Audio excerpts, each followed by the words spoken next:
Hope you are able to see my screen. Yes, sir. Okay.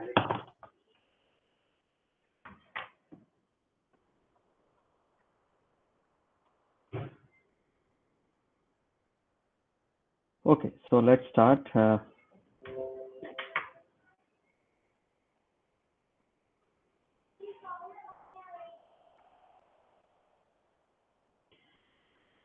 in the last class, we were looking at some of the basic definitions in graph theory and some of the specialized networks. And then we were at the last part of the class, we were looking at bipartite networks. So bipartite graph is a network whose vertex set can be partitioned into two. I'm just recalling what we had seen. And in such a way that the edges are between the nodes in which one of the node is in one partition and the other one is in the other partition. So it's like you have the vertex set V, and V can be partitioned into V1 and V2. So now you have vertex sets like this, and here you have vertices like this, and all the edges will be like this only. So there will be no edges between the vertices in V1 and between the vertices in V2.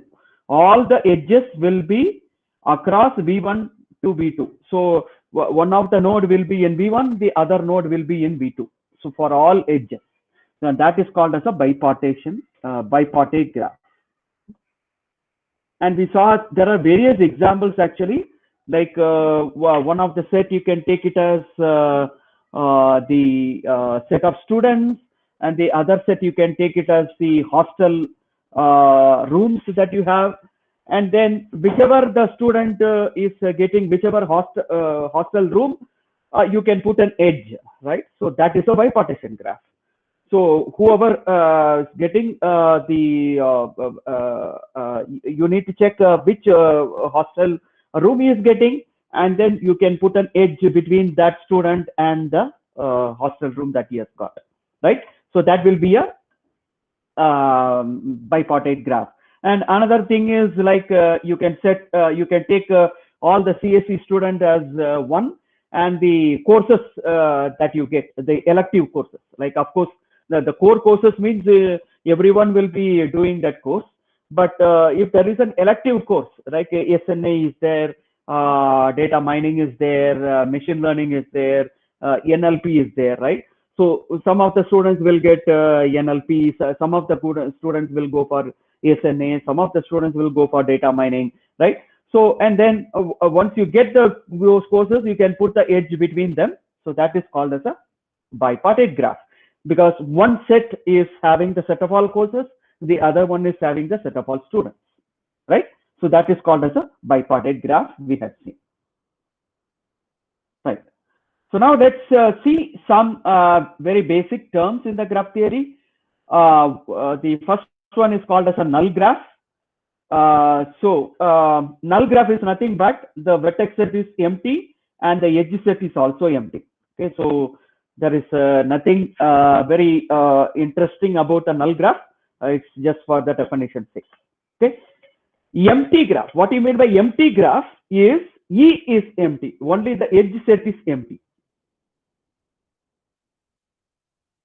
So the vertex set is not empty, but the edge set is empty. So the graph will be looking like, so there are, so suppose there are 4 nodes, it will be like this, that's all. So there are no edges, okay?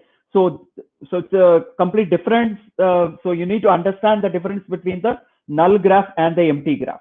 So both are not the same.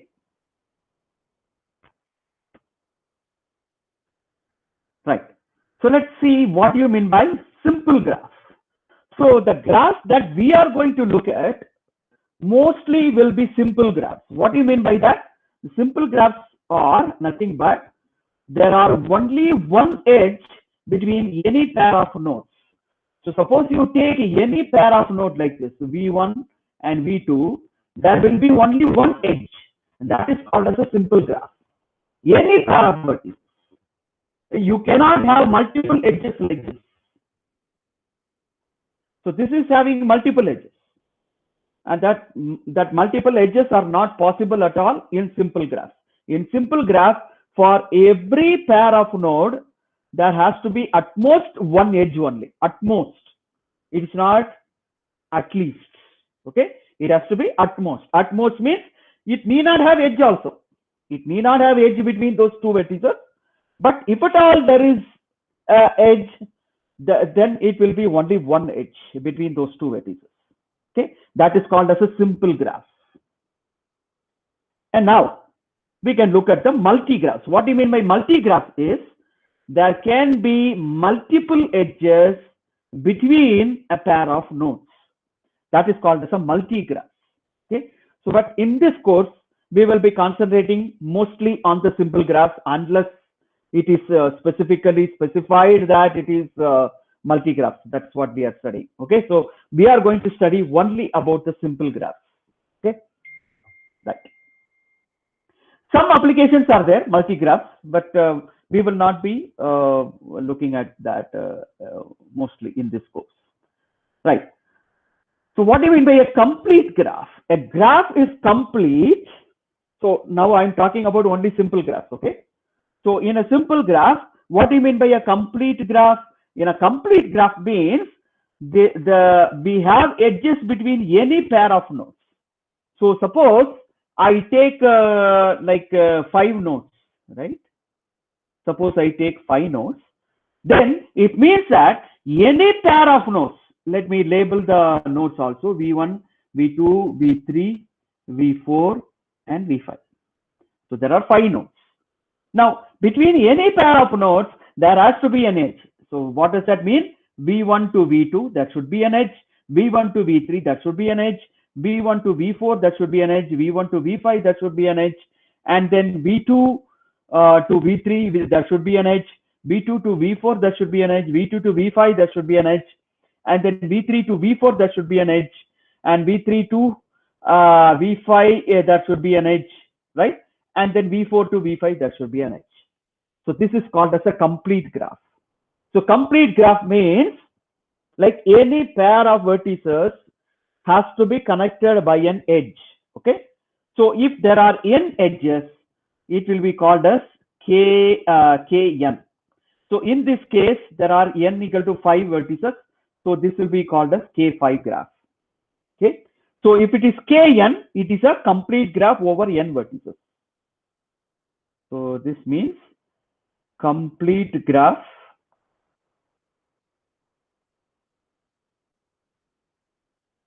with n vertices. So that is Kn. Okay. Okay. So now we are defining 3 things, that walk, trail, and path. Okay. So focus on this, don't get confused. Okay. So all these three are very similar in nature. So you need to see the difference between them. What do you mean by a walk? A walk is a sequence of incident edges traversed one after the other. Okay. A walk is a sequence of incident edges traversed one after the other. Did you get that? So what do you mean by that? So let's take one graph, a simple graph. This is a little bit complicated. So let me take a simple graph like this.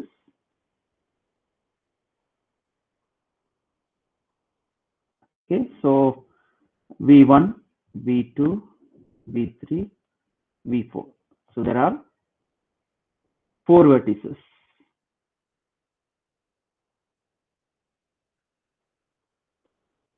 Sorry, I'm not able to draw it properly because the surface is in a vertical mode and it's very difficult to draw it with a pen. Okay, so just bear with me. Okay, so this is a 4 vertex graph. You have 4 vertices, V1, V2, V3, V4, and the graph is like this. So what do you mean by walk? Walk is nothing but the sequence like this. So V1, V2, V2, V4, V4, V1, V1, V3. So V1, V2, V3, V4, V1. It can be a walk. Even V1, V2, V3, V4 is a walk. Right? So V1, V2 means you are going like this. V2, V3 means, oh, it's not V2, V3, sorry, V2, V4 it has to be. From V2 we cannot go to V3, right? So it has to be V4 and then V3. So this also V4, V3. So V1 to V2 and V2 to V4 and then V4 to V3. So this is a walk. 1, 2, 3. Or if you want to go like this, V1 to V2, V2 to V4, V4 to V3, V3 to V1. That is also a walk.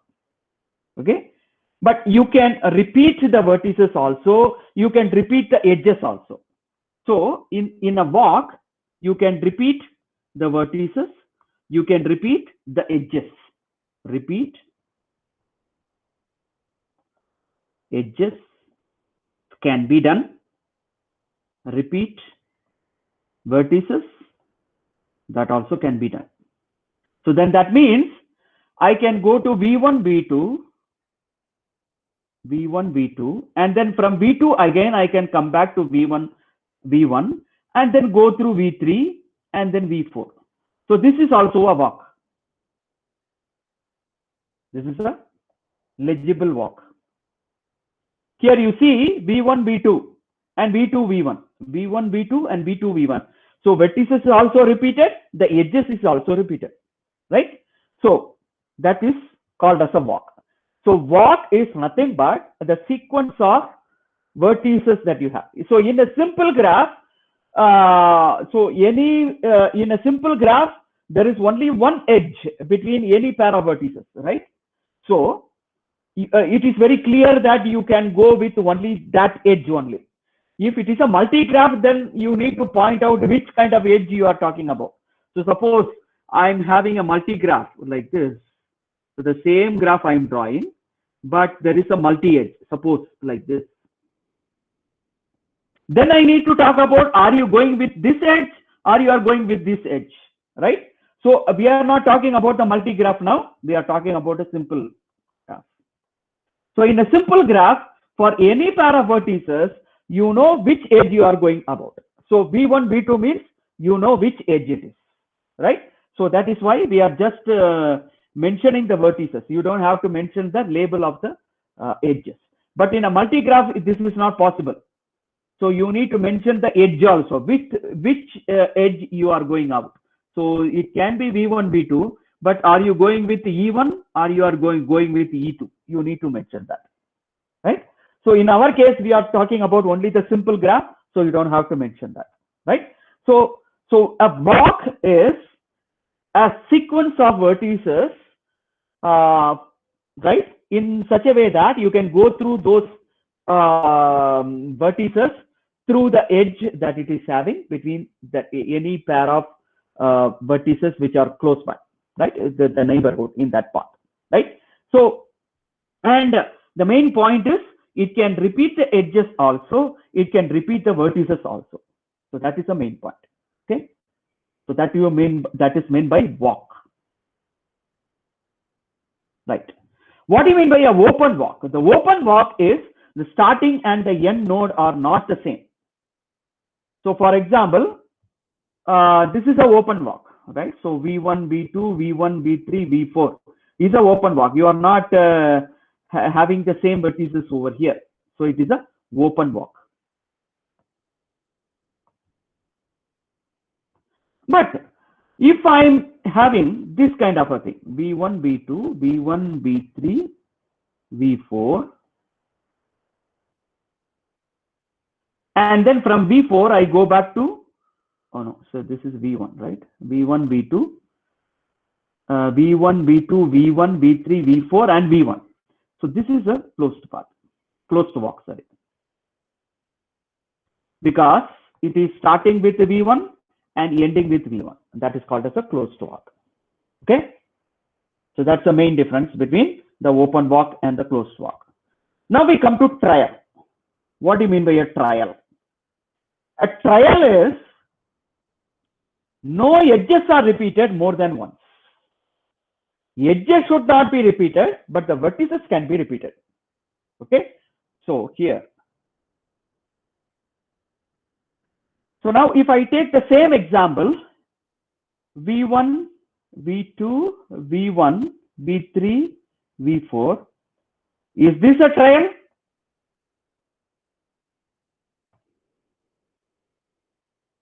Is this a trial?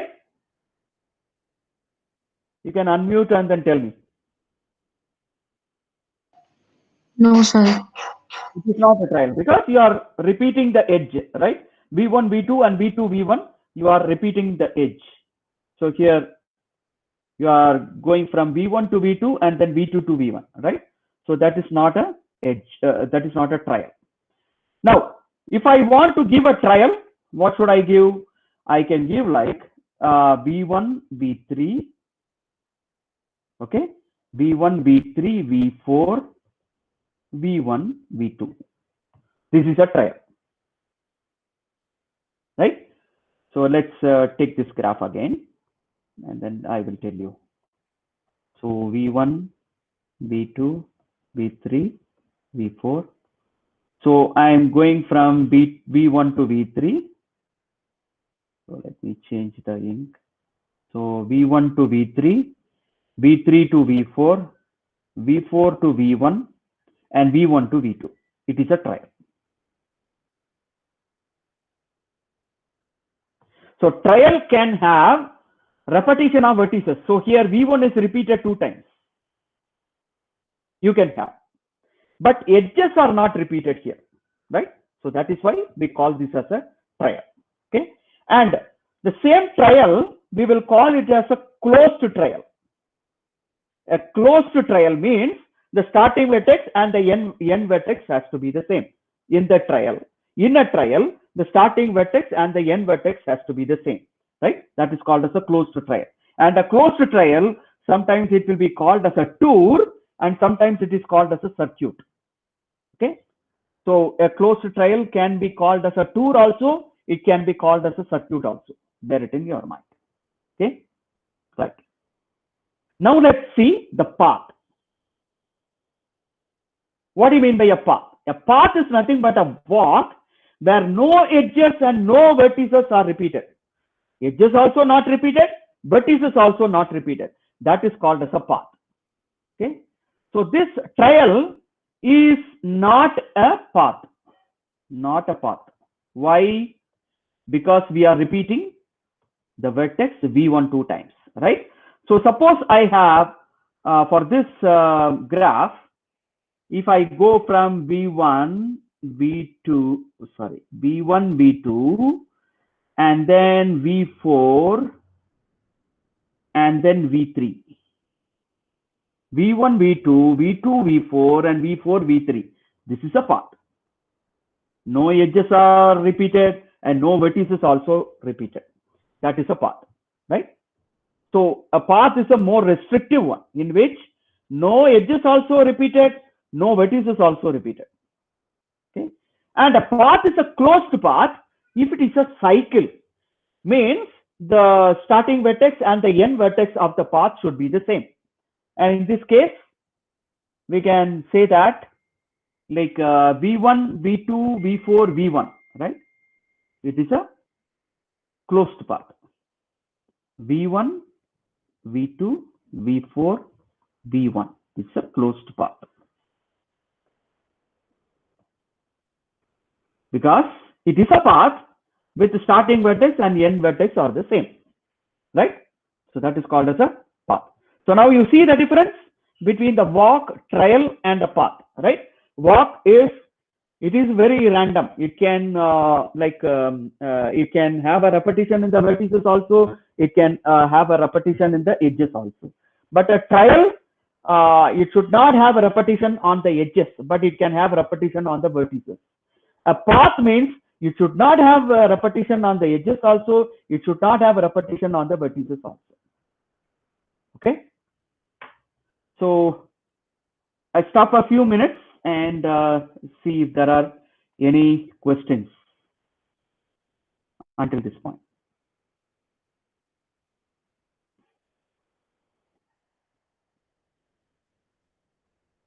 But sir, in closed path, one vertex is repeated. Yes, the start vertex and the end vertex is the only vertex which will be repeated. Yeah.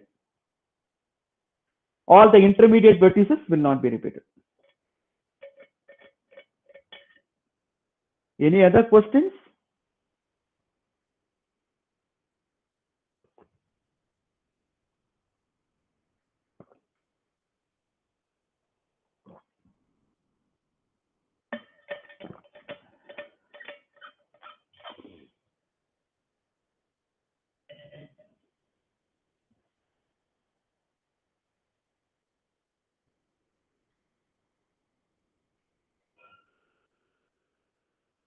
Okay, there seems to be no questions, so let me continue.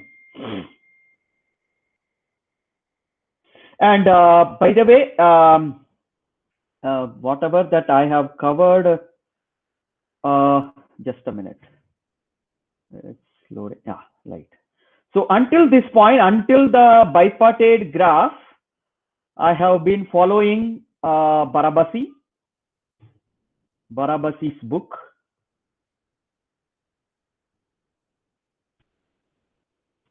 Okay, and from here, I'm following Zaffarani's book, social media mining book. Okay, so as soon as I finish the every day the sections that I'm finishing, please go through the corresponding chapter or the section that has been covered in the class. Please, so some of the things are very conceptual in nature. So if you miss out reading the book or if you miss out the class, then it will be very difficult to go through all the videos at a later part of time when the exams are happening. So don't think that this course can be done like what you might be doing for the other courses. It's not that the last point of time you go through all the videos and then you learn at the last moment. That is not possible. Okay, so you will get into a lot of troubles because most of the things that will be dealt in this class will be conceptual in nature. Okay, so conceptual will take more time for you to understand. Okay, so it's not that you can just apply a formula and then get some answer and then put it there. That is not possible. In some of the sections it will be possible, like the centrality measures and all, but still you need to understand the concept behind the centrality measure. So you need to know what kind of centrality measure that you need to apply for which kind of conditions. So so it is going to be a little more conceptual than what you would have thought about. Okay, so you please regularly attend the class, or at least if you are not able to attend the class, go through the videos periodically and read the corresponding section or the chapter that is going to be dealt in the class. Okay, so I will be telling you from which book I am covering those sections. Okay, so from here onwards I will be telling you, so please go through those parts. Okay, so from here I am covering the basic terms in graph theory. I am covering the Zaffarani's book. Right, let's continue. So there are other three things. It's called as a Hamiltonian cycle. So now you know what do you mean by a cycle. A cycle is nothing but a closed path. A cycle which covers all vertices of the graph, that is called as a Hamiltonian cycle. So Hamiltonian cycle means it is a path which starts from one vertex. It goes through all the vertices exactly once and then comes back to the origin. Okay, that is called as a Hamiltonian cycle. It's also called as Hamiltonian circuit sometimes. People should not call it as a circuit, but it is a people call it a circuit. Okay, so so this has a relation with the traveling salesman problem.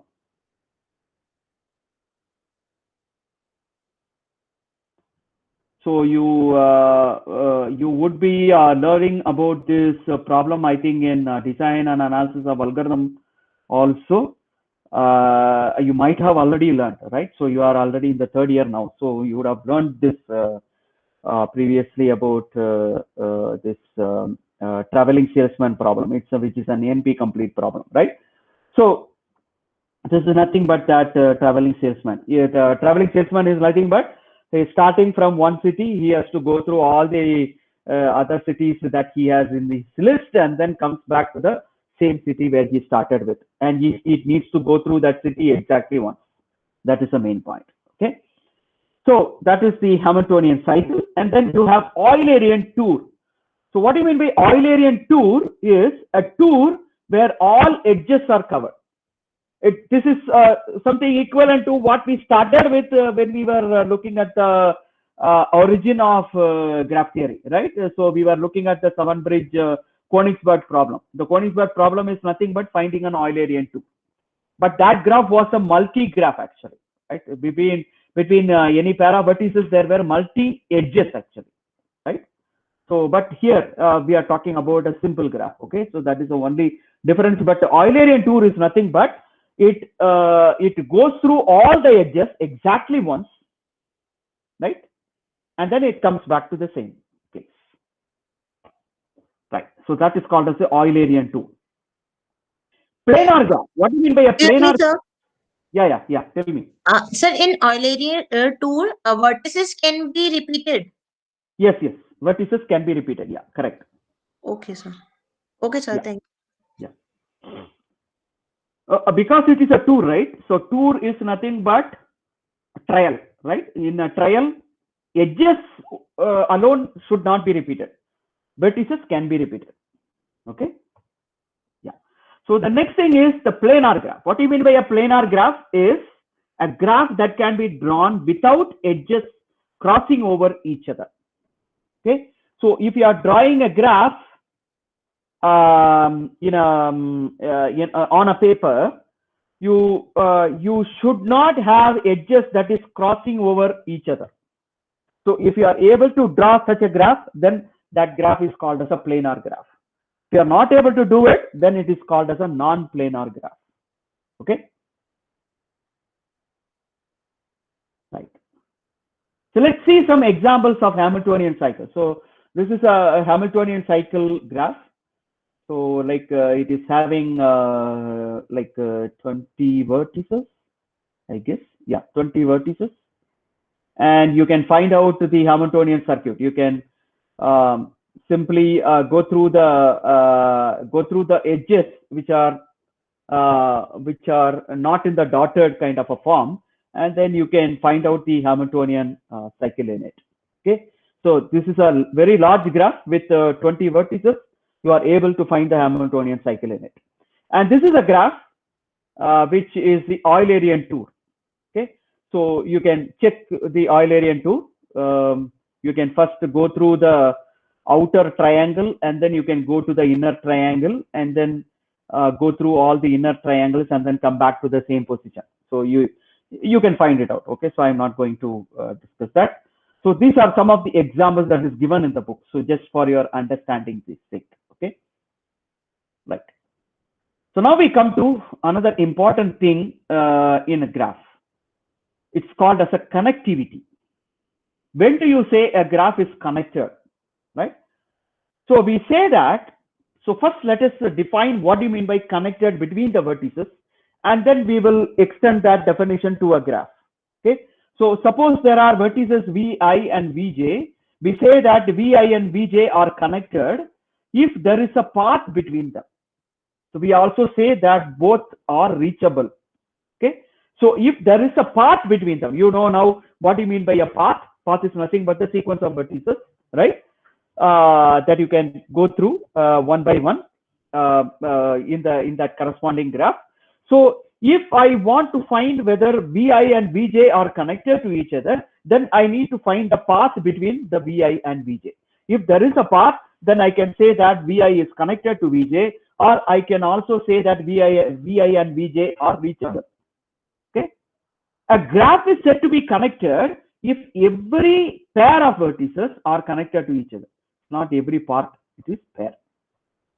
So every pair of vertices are connected to each other. Okay, a graph is said to be connected if every pair of vertices are connected to each other, right? So for example, if I take this graph, which I had already seen, which we have already seen.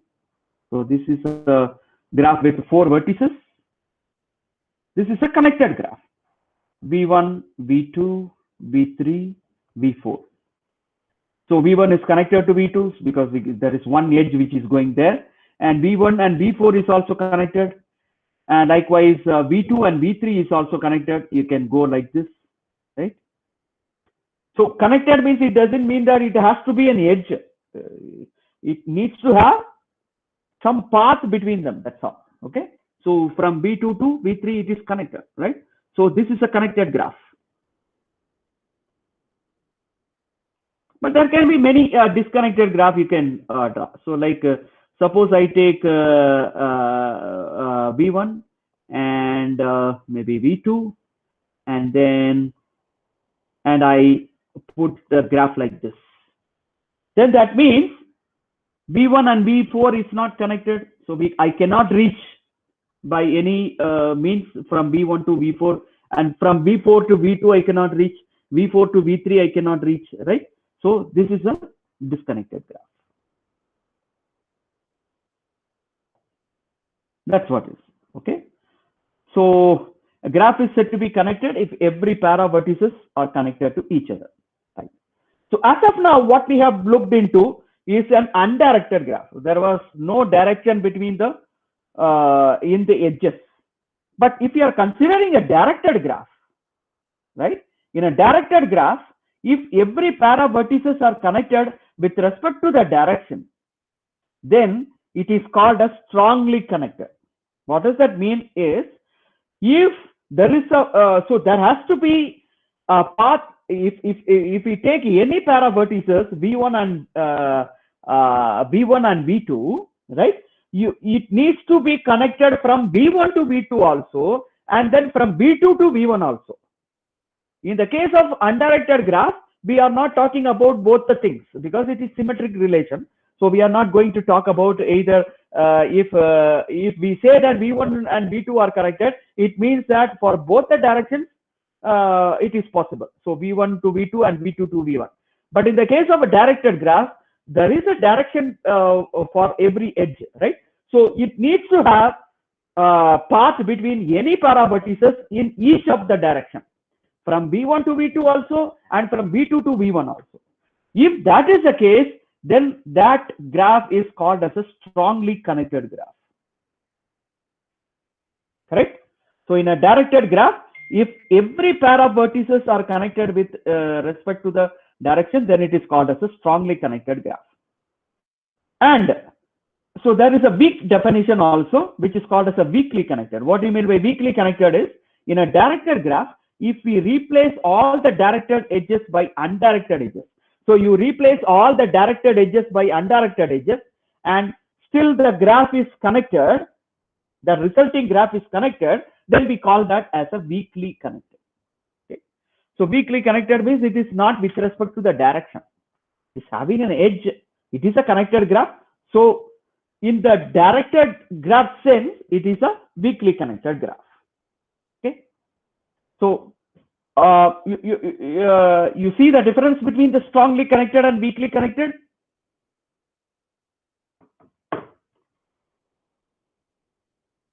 So for example, I can take the same kind of a graph. Let me explain using that. So V1, V2, V3, V4. Let me put the direction like this. Right. So now V1 to V2, V2 to V4, V4 to V3, and so V1 to V2 is there is an edge. But can you go from V2 to V1? We can also go V2 to V1. Right? So now can you go from V1 to V4? You can go. There is an edge, direct edge. Can you go from V4 to V1? You can go like this. Is there any pair of vertices which is not reachable in this graph? Can you give me any pair of vertices which is not reachable in this graph? Can you give me? V2 to V3, it's connected. V3 to V2, it is connected. V1 to V4, it is connected. V4 to V1, it is connected. V3 to V4, it is connected. V4 to V3, V3 to V4, it is connected like this, right? So, and then V4 to V3, it is connected by an edge, right? And if I want to connect from V4 to V2, I can go like this. So, this is a strongly connected graph? Yes, sir. This is a strongly connected graph. Right. Now, if I replace one of the arrow, something like this, then what happens?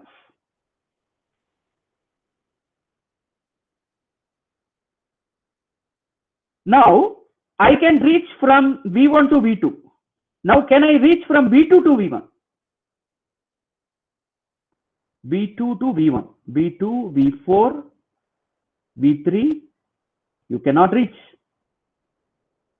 right? So, if I change one direction, then it becomes a weakly connected graph. Why it is a weakly connected graph? If I remove the directions and then make it as an undirected graph, still it is connected, right? So if I remove the directions in the edge, it will give you this graph only, right? Which is a connected graph. So it becomes a weakly connected graph. That is the difference between a strongly connected and a weakly connected one. Okay. So every strongly connected is weakly connected. Every strongly connected is weakly connected. But the other way, it need not be true. A weakly connected need not be a strongly connected graph. Okay? This is one example which tells you that fact, right? So have you all understood this point? Let me go back to the chat window.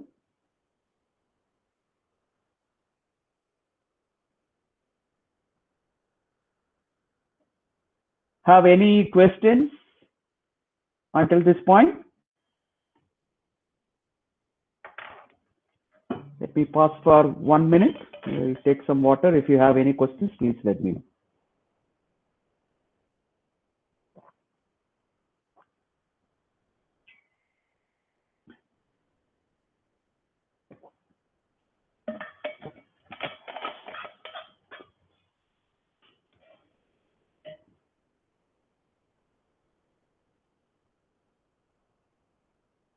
Right. There seems to be no questions, so let me continue.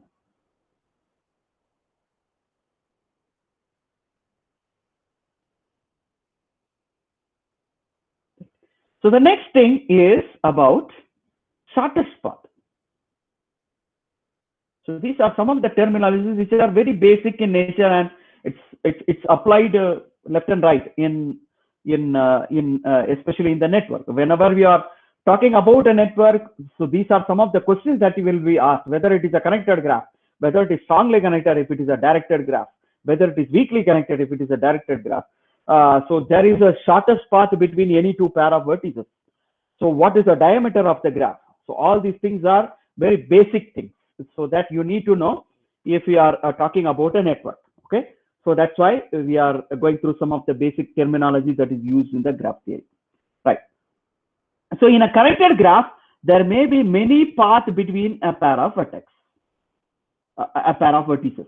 Okay, so the shortest path is a path that contains minimum number of edges in it. You need to go through the minimum number of edges. Okay, so shortest path is a path that contains minimum number of edges in it. That's what it means. Okay, so now you have understood what you mean by a shortest path.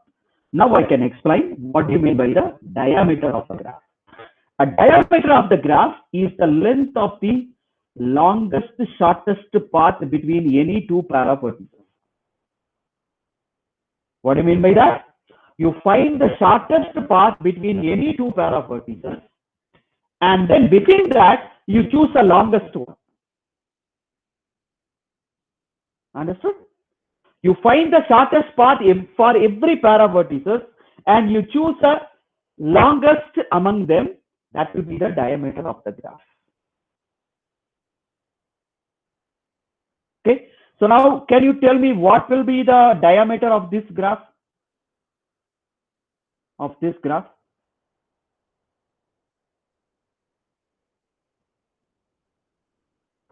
What is the diameter?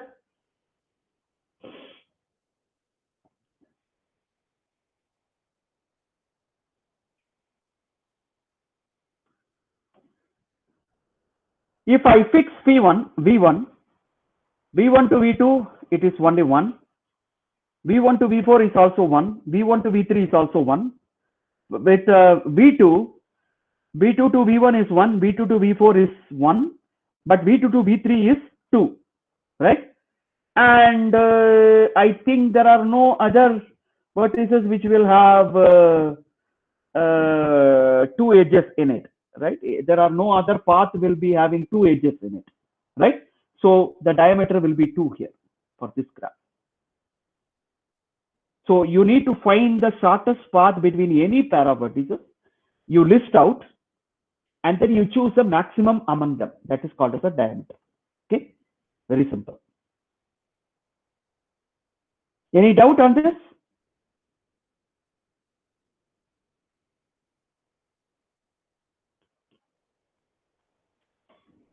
If you have not understood, please let me know. Okay, so please stop me. I'm just going a little faster. So if you are not able to grasp it, please let me know. Right. So let me go to the next one. The concept on tree and forest. So what do you mean by a tree? A tree is a special graph which is connected and there are no cycles in it. Very important. Tree is a connected graph, but there are no cycles in it. You know what you mean by a cycle? It is a closed path, right? There are no closed path, right? So for example,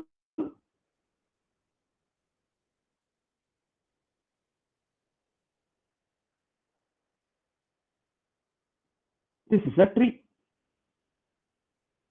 There are no cycles in it. But if I have an edge like this, then it is not a tree. Okay.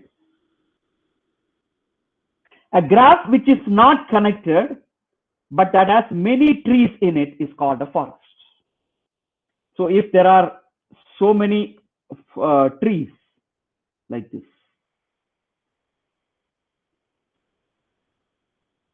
so all these, so you are having tree 1, tree 2, and tree 3. This constitutes a forest. The forest is nothing but the collection of trees. And there is a specific characterization in a tree that the number of edges will be always n-1. You might have gone through this, I think, in analysis of algorithm also, I think, or in data structures also, right? So the number of edges will be always n-1 edges. So this you can prove it using the induction. I'm not going to prove this, but you need to know this result. Okay. So, but if you want to go through the proof, you can go through any basic graph theory books. You can go through this proof. Actually, it's very simple mathematical induction only. I think you might have done it in discrete mathematics also when you are looking at the graph. There also you will be looking at the graph, right? So you would have done this theorem in the discrete maths also. Right. So what do you mean by a spanning tree? Now comes a little more conceptual in nature.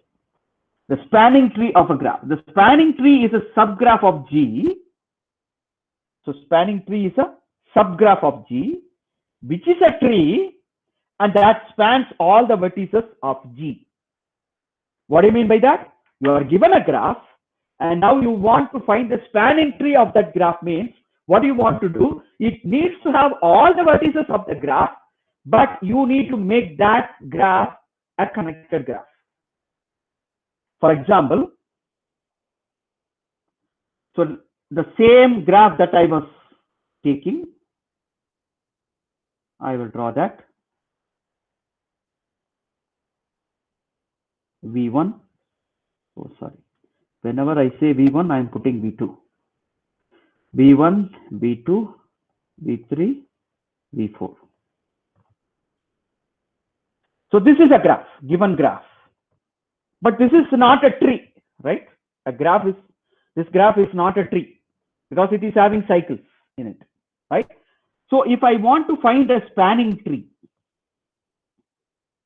of G, I can find one of them, like it needs to have all the vertices, V1, V2, V3. Oh, see here also.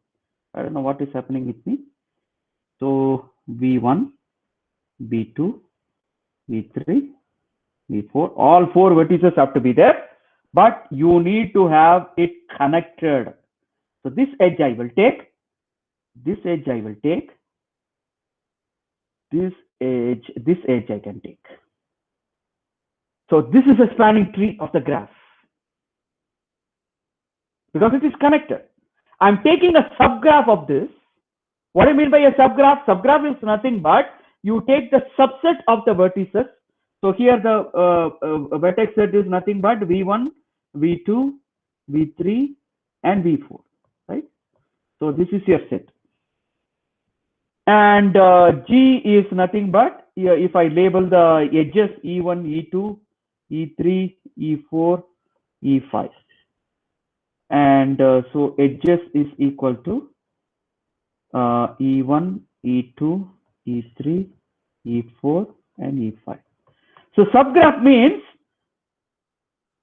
so suppose H is a subgraph of G, I will call if the vertex set of H is a subset of the vertex set of G, and the edge set of H has to be subset of edge set of G.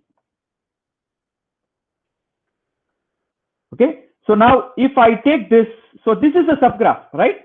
Because I am taking all the vertices, of course. So I have taken V of H equal to, so suppose I call this graph as H, V of H is equal to V1, V2, V3, V4.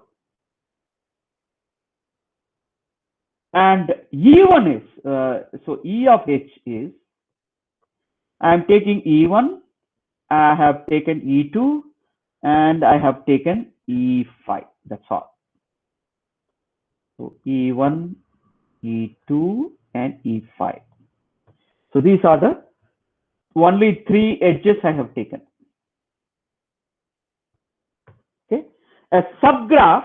So a spanning tree is nothing but a subgraph, which is a tree. Okay, a spanning tree is a subgraph, but which is a tree. Understood what do you mean by a spanning tree here? Spanning tree of a graph. Spanning tree is a subgraph of G, which is a tree, and that spans all the vertices. Generally, a subgraph means the vertex set can be a subset of the original graph. But here, it has to have all the vertices. That is the only difference that you have in a spanning tree. Okay. So the idea behind the spanning tree is what? You are missing out all the circuits. I mean the cycles. So it is a barely connected graph. That's all. It is the spanning tree is nothing but a barely connected subgraph of the given graph. So H here is a barely connected subgraph of G. So it can also be called as a minimum connected subgraph of G. Okay, but a minimum so spanning tree can be many actually. So for the same graph, I can also draw like this: V1, V2, and then V4, V2, V4, and then V4, V3. So this is also a spanning tree.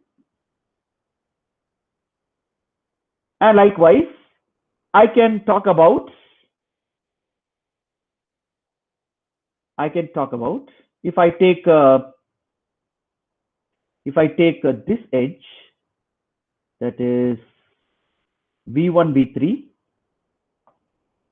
and then I take this and this. So this is my V2 and this is my V4. So this is also a spanning tree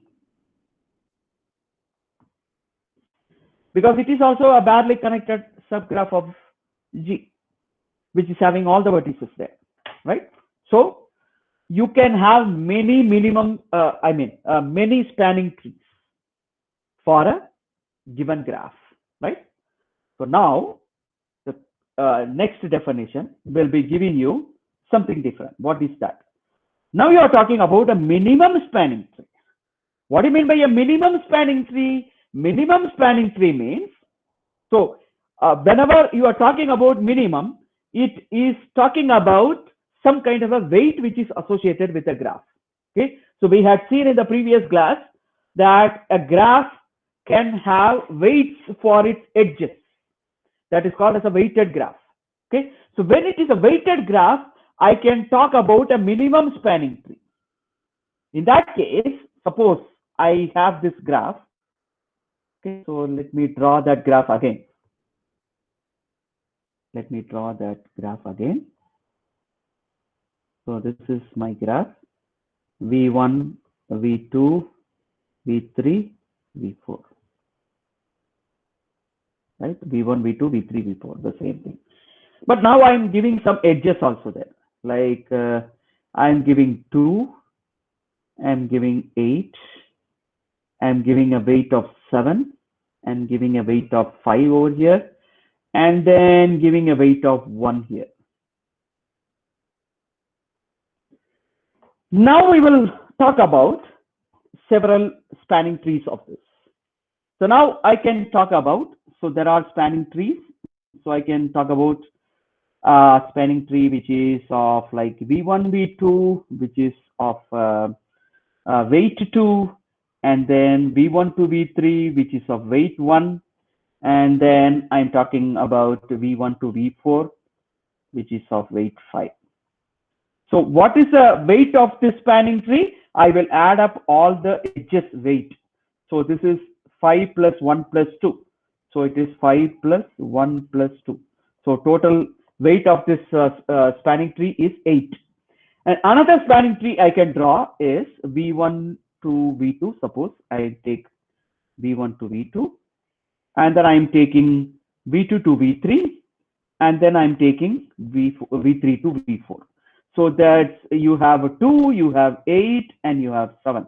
So the weight of this is 8 plus 7 plus 2, that is 17, right? So likewise, I can find the minimum, I can find the spanning trees and their weights also associated with it. Now, within that spanning trees, I can find many spanning trees like this, right? So I will find all the spanning trees and then find the minimum weight spanning tree as the minimum spanning tree for this graph. And that is called as this minimum spanning tree. Minimum spanning tree. So for a weighted connected graph, there may be many spanning trees and we choose the minimum one according to the weights, according to the sum of the weights that is associated with the edge. Okay, so that is called as a minimum spanning tree. Now another definition is Steiner tree. What do you mean by a Steiner tree? A Steiner tree is for a weighted connected graph and a subset of V prime of V. So you are taking a subset V prime of the vertex at V, and now you are choosing the minimum spanning tree that spans all the vertices of only V prime. So you are taking a subset of V and then finding the minimum spanning tree for that V prime, not for the V. Okay? So that is called as a Steiner tree. So the Steiner tree is a generalization of the minimum spanning tree. The minimum spanning tree, it's in the spanning tree, the number of vertices has to be the same as the number of vertices of the graph, the given graph. But in a Steiner tree, it need not be the case. Okay. So until this point, any doubts?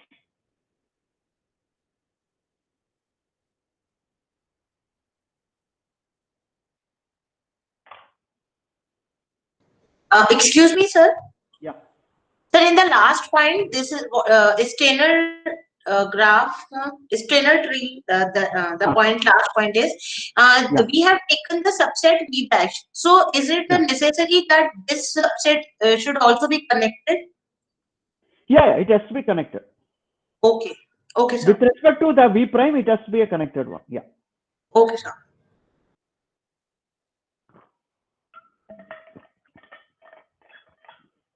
Right. So, what is the idea behind this minimum spanning tree? Did you get any kind of application that you can talk about the minimum spanning tree?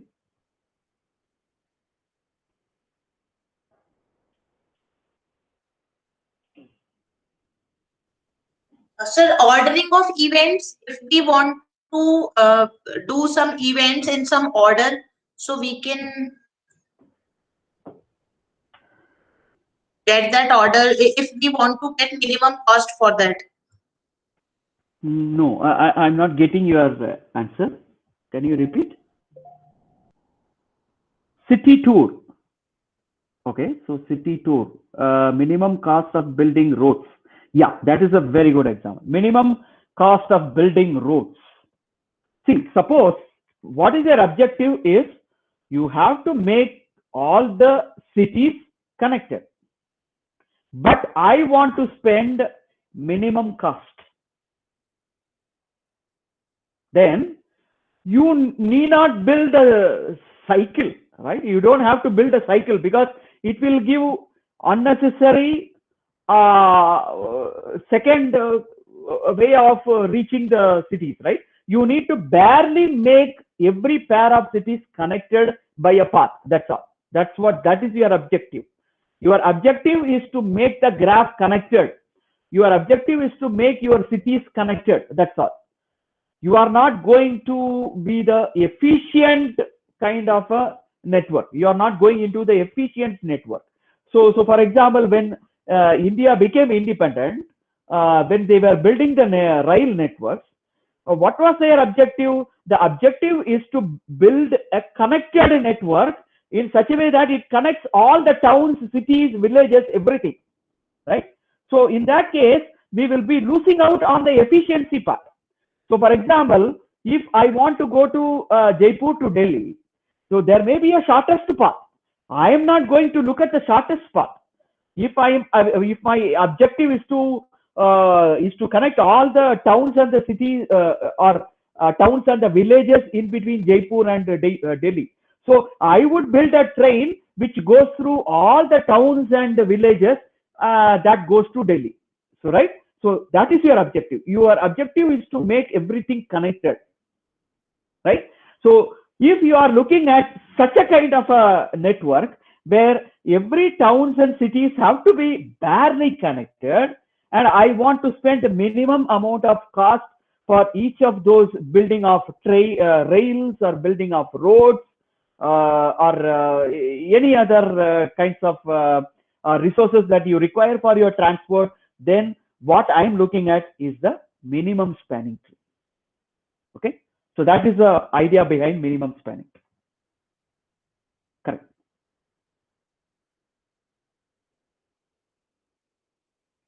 Any other questions you have? Right. Okay, so let me go ahead.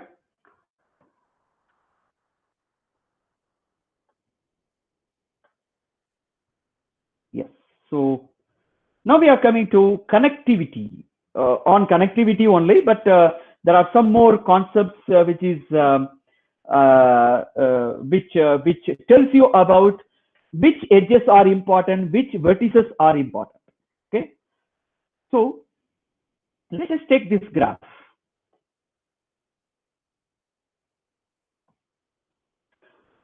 You see that there are 4 plus 4, 8 vertices are there, right? And there are some edges between them as depicted in the picture. Now, you see the importance of these two edges. The edge between these two vertices. There is only one edge, right? So between C and E, this is a very, very important edge. Why is it so? If this edge is not there, I will get the graph disconnected, right? So C to E is a very, very important edge, and that edge is called as a bridge. Why is it called as a bridge? Because once that bridge is not there, then that graph will become disconnected. And that is also called as cut edge. If you cut that edge out of the graph, then it becomes two disconnected graphs. This is one and this is one.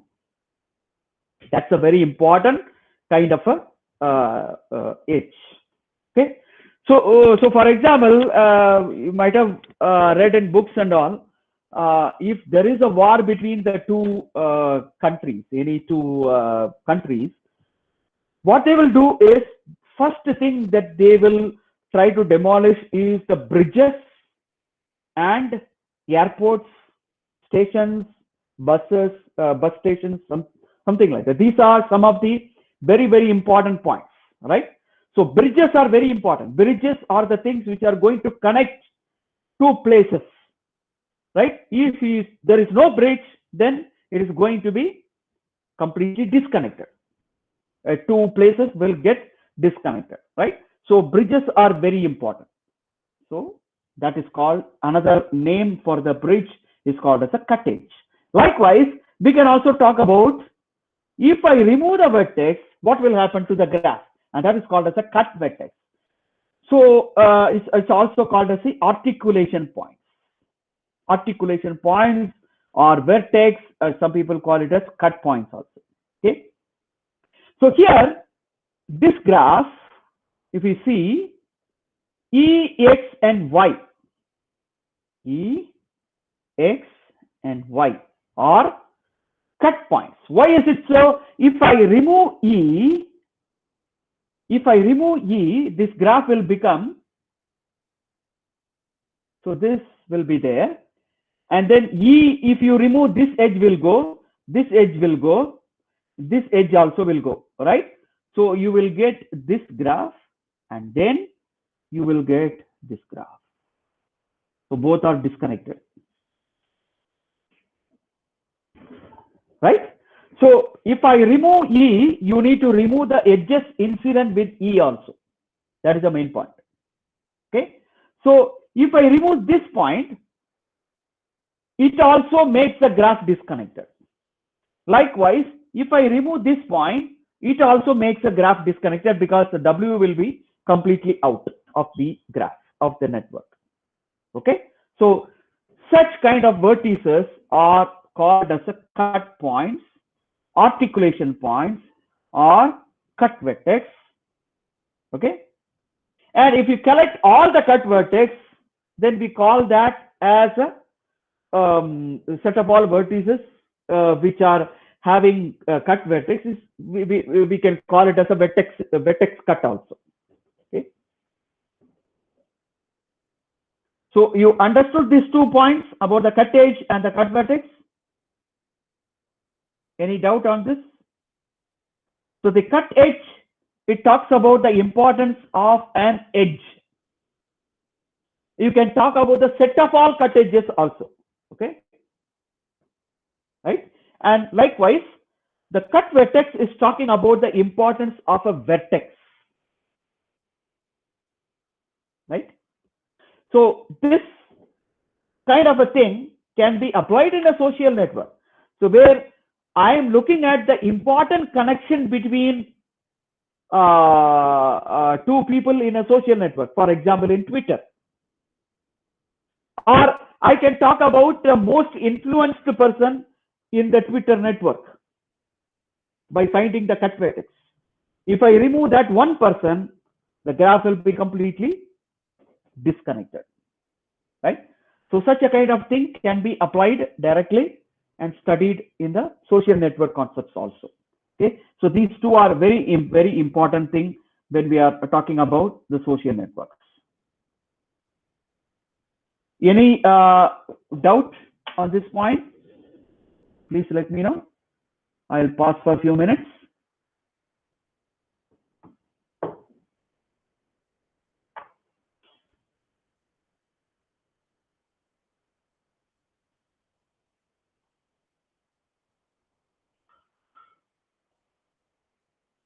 Any clarifications until this point?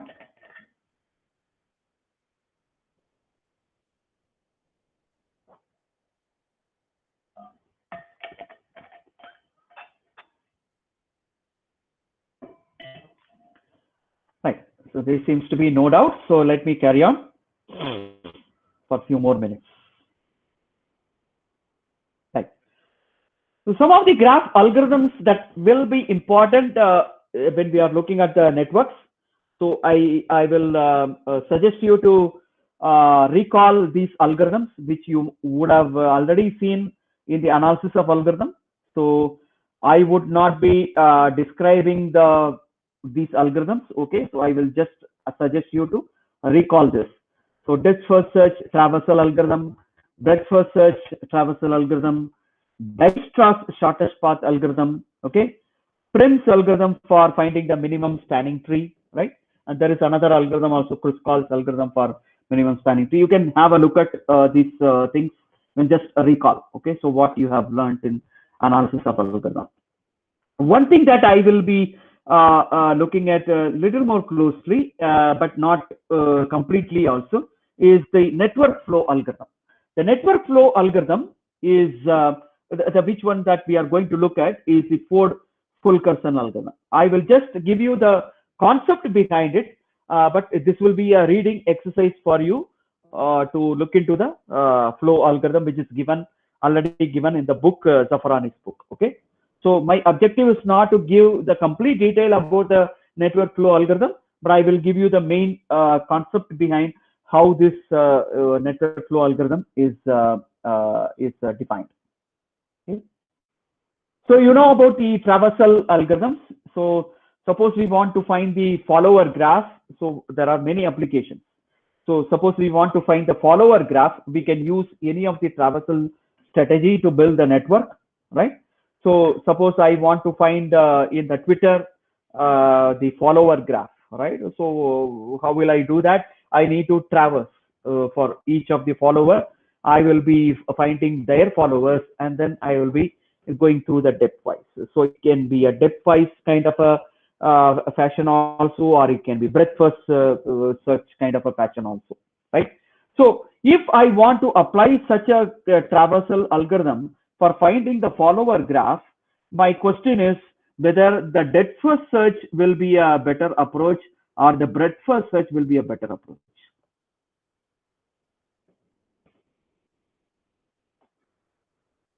So you don't have to say the answer right now. You just think about it and then let me know in the next class. Okay. So suppose I want to find the follower graph in the Twitter. My question is this: whether you want to go through the depth first search traversal or the breadth first search traversal. You can go through both the things, but which is more appropriate? That is what I'm asking. Okay. Right. Dijkstra's algorithm. Dijkstra's algorithm is talking about shortest path, right? So suppose I want to find the diameter of the graph to see how much is the spread of the graph. Then I may have to find the shortest path between any two pair of vertices. But of course, the Dijkstra's algorithm doesn't give the shortest path between any two vertices. So Dijkstra's algorithm is more like you take one source and then it finds the shortest path from that source to any other vertices, right? So if I want to find the diameter, I may have to go for the Floyd Marshall algorithm, I guess, right? So if I remember correctly, that is shortest path between any two pair of vertices, correct? So just recall those algorithms. That's what I want you to do it. Okay, so this is a small reading exercise for you, which you have already read in the analysis of algorithm. So I don't have to repeat it. You just recall it. Is there in all the books, so you can go through it in the internet also. You can easily find it. The next one is the minimum spanning tree algorithm, which is you might have learned about it, both Kruskal's and Prim's algorithm. So you can have a recall about these two algorithms. Now I'm coming to the flow algorithms. What do I mean by flow algorithms? It is talking about a source and a sink, and it is going through some intermediate nodes. So suppose you can talk about you can talk about the water supply in a town, right? So there is a source, like you can talk about the water tank. The water tank is sending water to all the places. It is going through many nodes and many homes, and then it reaches some sink. Actually, it is going towards a sink, right? So what we want to find in the flow algorithm is, I want to maximize the flow in such a way that at any point of time I will get the maximum flow through that network, right? How to find, how to maximize to what will be the maximum flow through the network, given network, with respect to some kind of a capacity. Okay, so that is what we need to find it out. So in that flow algorithms can be applied in many scenarios. So for example, if I'm talking about the network, the computer networks, right? So you have the network bandwidth for each of these things, right? So that will be the capacity of each of these connections, right? So now, how much of bytes that you can send per second? So that is limited by that kind of a bandwidth, right? So that can be talked about from the flow algorithms point of view, right? So let's go into a little more detail about the flow algorithms. I will not be describing about the other algorithms. I have just listed out some of these slides that is correspondingly for the Dijkstra's algorithm. You can even go through the Safrani book for looking at these Dijkstra's algorithm, Prim's algorithm, and the Kruskal's algorithm also. Right? What I'm trying to show here is about the flow network. I will just describe about what you mean by the flow network, and then we will describe the brain behind the method behind this algorithm, that is a Ford-Fulkerson's algorithm, in the next class. Okay. So what do you mean by a flow network? A flow network is a weighted graph.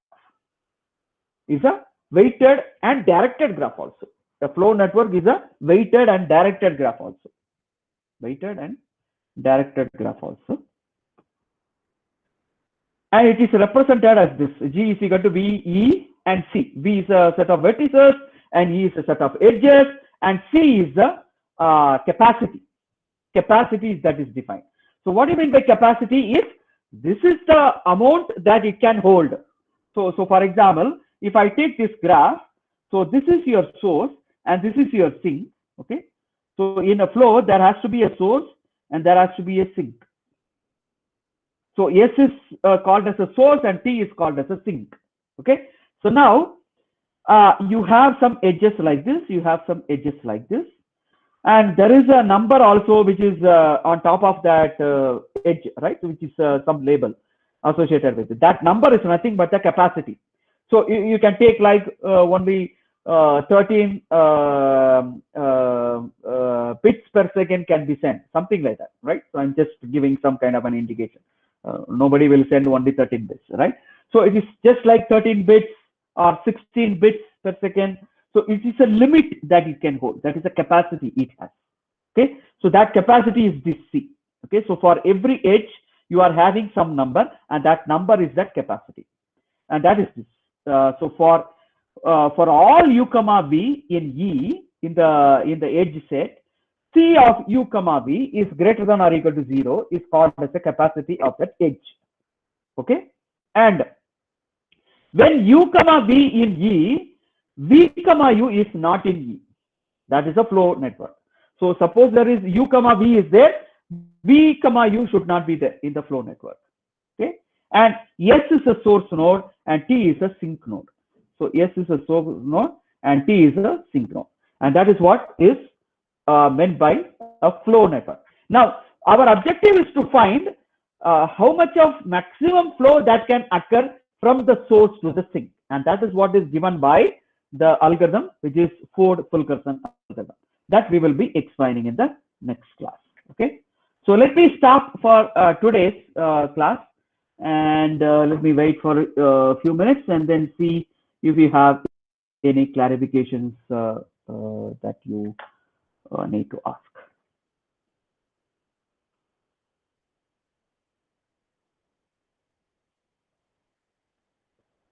So if you have any questions, please let me know. I'll be here for some more time.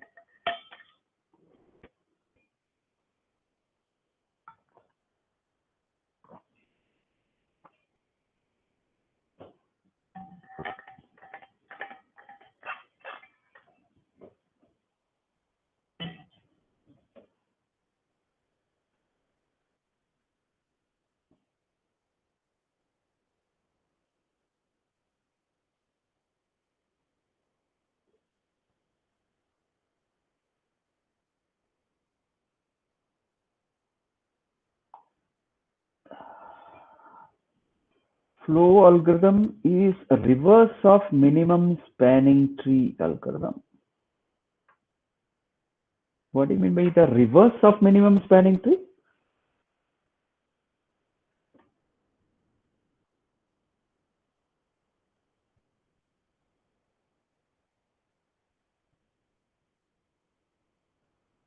Objective is opposite. Yeah. So that is a minimum. Here it is maximum. So that is the only opposite. But it is not a direct opposite. So it's not completely a complement of minimum spanning tree to maximum. So here the optimization is maximum in the the flow algorithm. But here in the case of the minimum spanning tree, we are looking at minimum, which is an optimization. So that is the only opposite. Yeah. But in the case of a spanning tree, you can also talk about maximum spanning tree also. In some applications, you might be looking at maximum spanning tree. You can always talk about that.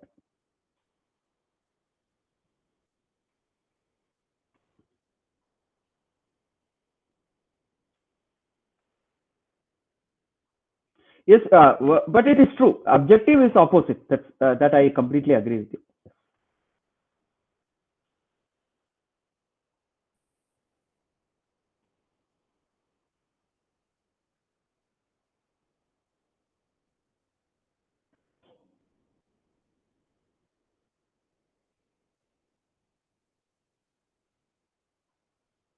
Okay, then. So let's meet in the next class. I think the next Saturday, Thursday is there is a holiday, I guess. So we will meet in the next week then. Okay. Thank you. Bye.